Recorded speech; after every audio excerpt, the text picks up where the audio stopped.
Très souvent, quand j'ai des personnes qui viennent travailler l'estime de soi ou la confiance en soi, ils me disent « Oui, mais moi, j'aimerais être aimé par tout le monde. » Imaginez que vous êtes un joyau.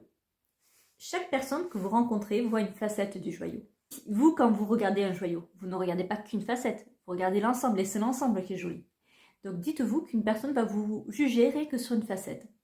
Et pour peu que ce soit une facette qui est toute petite, elle va vous juger sur absolument rien.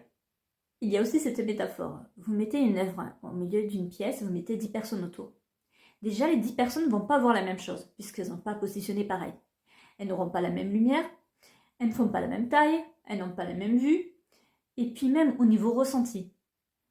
Elles n'ont pas le même passé, pas le même goût, elles ne sont pas le même état d'esprit.